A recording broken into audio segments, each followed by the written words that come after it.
Tapi kalau kita melihat evaluasi yang sudah dilakukan sampai sejauh ini Bang Faisal, selain catatan mengenai kebijakan-kebijakan kesehatan yang sepertinya agak lambat. Nah ini kalau kita kaitkan dengan kebijakan ekonomi yang sudah diambil, apakah sampai sejauh ini sudah on the track sehingga tidak terlalu dalam?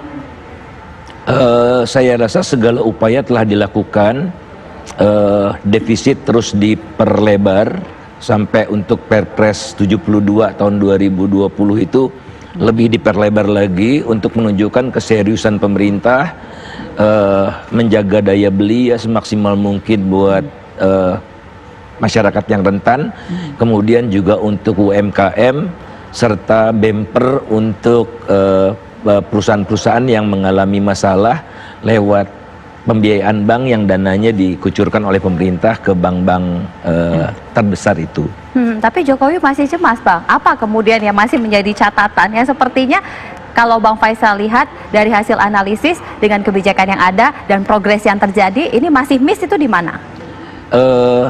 Yang bikin geram Pak Presiden kan penyerapan anggaran yang rendah gitu ya. Harusnya kalau penyerapannya di atas yang biasa, itu mungkin kita bisa betul-betul triwulan ketiga udah mulai menurun gitu, udah artinya sudah semakin membaik.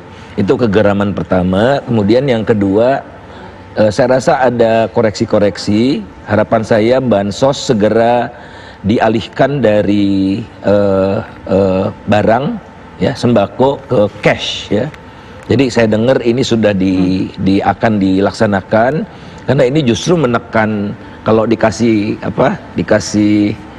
dikasih barang itu 20% udah hilang untuk pengemasan, untuk petugas, untuk macam-macam, sehingga dana 68 triliun untuk sembako ini bisa full didapat dan mencapai sasaran yang optimal. Karena apa? Setiap orang kebutuhannya beda-beda. Kalau saya kena diabetes, saya tidak bisa terima beras, tidak bisa terima gula kan. Kalau saya punya bayi, saya tidak bisa beli susu karena nggak ada paket susu di situ. Jadi berikanlah fleksibilitas pada masyarakat sesuai dengan kebutuhannya.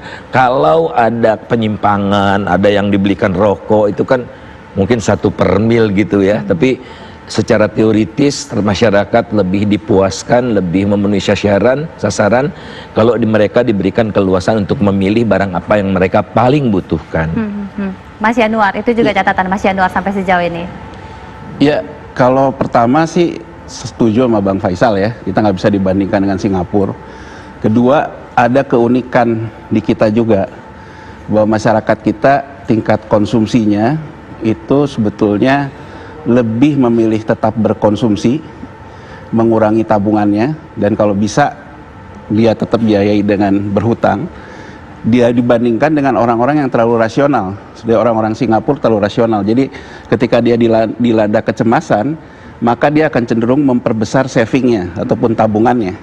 Sehingga kan itu kontraksinya di samping ekspornya juga menurun, kontraksi dari konsumsi masyarakatnya pun terjadi. Kalau di kita suka nggak suka itu juga menolong.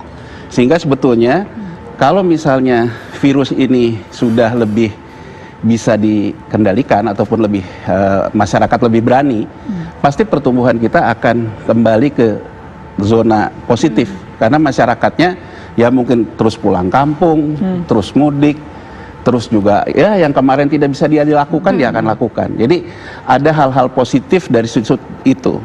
Tapi itu juga mengandung kelemahan sih sebetulnya. Jadi COVID ini ataupun pandemi ini kan sebenarnya mengkonfirmasi satu masalah yang sebetulnya sudah ada dari sebelum COVID, yaitu kesenjangan kita yang besar ya antara kelompok masyarakat perkotaan dengan masyarakat pedesaan. Di perkotaan pun antara kelompok menengah atasnya dengan menengah di bawahnya itu tingkat kesenjangannya besar. Tapi selama ini kan itu bisa ditopang karena kelompok yang di atasnya belanja ke bawahnya. Jadi artinya kan bahwa selama ini bahwa kelompok perkotaan yang di kantor dia beli gorengan, dia menggunakan jasa sektor informal. Jadi ada orang yang memang bekerjanya setiap hari cari kerja, jaminan pengaman sosialnya dari belanja kelompok masyarakat di atasnya. Nah begitu mereka ini ada work from home dan sebagainya, yang ini jelas terganggu. Ini yang kemudian juga menimbulkan kontraksi negatif di triwulan 1 dan triwulan 2 gitu ya. Sehingga mungkin idenya yang tadi Bang Faisal katakan kasih tunai aja, karena kalau kasih tunai mereka juga akan cenderung belanja lagi ke bawahnya. Kan kalau mereka sembako, mereka nggak mungkin barter ke bawahnya. Itu juga bisa terjadi. Artinya kan di kelompok atasnya ini juga harus segera bergerak gitu ya. Artinya itu yang terjadi saat ini. Kedua, kalau dilihat dari respon pemerintah bahwa sekarang karena sektor realnya juga kena masalah, jelas penerimaan pajak juga bermasalah. Kalau kita juga mau mengurangi belanja, jelas akan tambah kontraksi.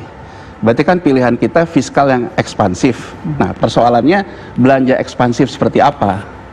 Nah, menurut saya di titik ininya bahwa belanjanya mau kemana, kemudian konsep teknokrasinya mau gimana antara fiskal, moneter, kemudian juga pemulihan ekonomi nasional beberapa lewat BUMN, lewat PMN, lewat dana talangan, kemudian bagaimana transmisinya untuk menolong ke UKM misalnya, itu belum cukup jelas. Sehingga menurut saya beberapa catatan harusnya dari krisis ini kita manfaatkan jadi konsolidasi modal nasional. Artinya apa? Bagaimana kita mengutilisasi aset. Misalnya saja, BUMN kita utilisasi asetnya rendah, cash flow-nya punya masalah, ya kan? Tapi asetnya besar. Kemudian perbankan kita hampir 91% udah disalurkan kreditnya. Tapi mereka likuiditasnya datang dari pasar sekunder surat utang negara misalnya. Kemudian pemerintah di fiskal ada neraca BI juga punya cadangan devisa dan sebagainya. Kan harusnya neraca moneter, fiskal pemerintah dan BUMN ini kan saling ngobrol satu sama lain, dan kemudian ini memangku UKM yang kita ingin pangku. Nah, itu menurut saya sebenarnya momentumnya saat ini. Jadi kalau misalnya pemerintah punya kekhawatiran tentang pangan, ya kita sebenarnya mau pangan yang apa?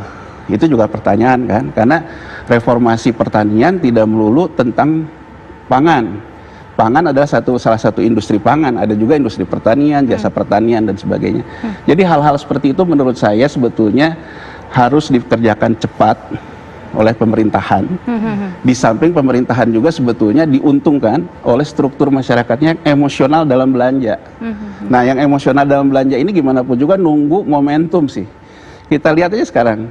PSBB ini dilonggarkan, orang mulai ramai ke sini, mulai naik. Dan mulai naik lagi. Naik lagi. Kalau besok misalnya orang merasa bahwa virusnya sudah selesai, entah itu lewat apa, ya pasti mereka akan belanja.